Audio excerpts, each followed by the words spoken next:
look at what private equity does. And this will be sort of my last big push, and then I'll be done. I want to go over time. So private equity is amazing because they add value 6 ways for investors, right? That is vastly more than most money managers do. Marty has some great managers here today, and some of them may also be able to match that 6 even if they're not PE, but it's pretty unusual to add value 6 different ways. I'm going to tell you that we can match 4 of the 6. I wish I could tell you we can match all 6. We can't, but I'll show you why it's okay anyway. Okay, we've already matched the leverage. That's easy. They're not that levered. It's easy for us to lever in the public markets, no problem, right? We can match the hedging, and we can fully protect you just as well or better than private equity, but we are going to have to spend a little money to do it, right? You do have a 1 to 2% annual loss on those options in expectation because insurance costs money, right? Whereas mark-to-model accounting is free. Okay, so we match 2. Now, third, private equity, I told you we have the data on what they hold. Private equity is fantastically good at picking industries. If you look at the industry tilts, and they make huge industry tilts. I mean, healthcare and banking are similar size sectors. Healthcare is a little bigger, okay? In private equity portfolios in LBO, there's 14 times as much healthcare as there is banking. And so there's 14 times as much healthcare in our portfolio as there is banking because we are going to match their industry base. And they move them around all the time. Every quarter, we update the portfolio to get the latest information because you look back a few years, software was a big underweight for PE. Now it's their biggest overweight. They're super, and here's the thing, it is their biggest source of alpha. They are fantastically good at picking industries.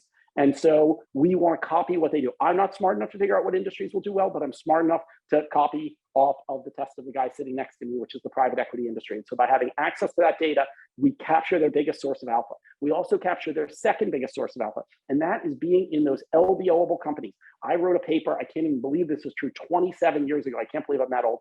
27 years ago in grad school, I wrote a paper with my colleague, Christopher Polk, and what we showed was when you do these kinds of strategies where you buy what private equity buys, which is those high cash flow companies, think of it this way, high profitability, low multiple. That's what they buy. In order to be able to participate in an LBO, you have to be high profitability, low multiple. And those strategies work best within industries. You don't want to just buy all the lowest multiple companies. Then you're going to have a portfolio full of steel companies and you're going to miss the technology runoff.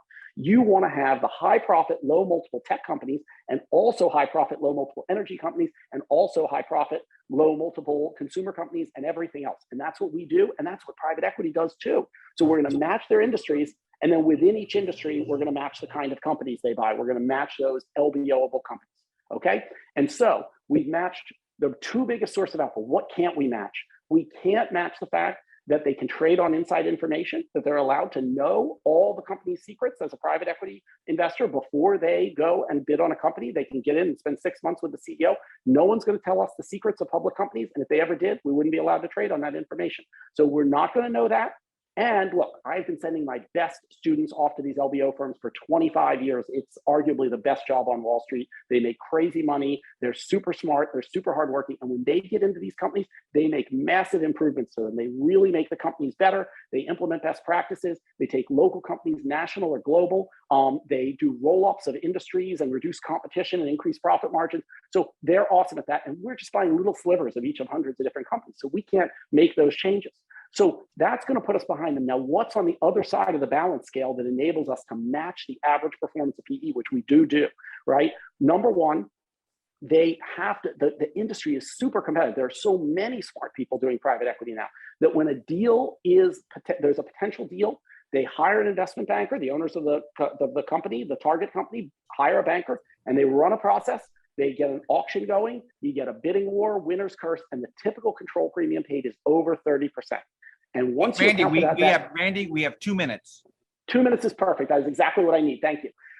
So 30% control premium eats into the edge that they get from their operational improvements, but it still leaves significant edge left. In other words, we don't have to pay a control premium to buy stuff they do. It still leaves them ahead of us. On a gross basis, traditional PE is going to outperform liquid PE by 1 to 2% because they have inside information, another 1 to 2% net of everything because they can make operational improvements, and another chunk of 1 to 2% because they don't have to pay for insurance and we do in order to protect you.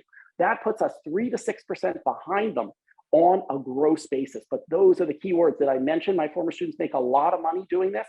The typical fees, when you add up operator fees, monitoring fees, origination fees, management fees, carried interest, and whatever other fees they've thought of that I don't even know about yet, are 700 basis points a year. We charge about 100. So the gap of 600 basis points puts us from 3 to 6% behind on a gross basis to 0 to 3% ahead on a net basis. If you look at our history, our back test of this strategy over time, it's closer to 3 than 0, but we know you're never as good as your back test, so we're humble. We say we can match average PE. We can't match the top quartile.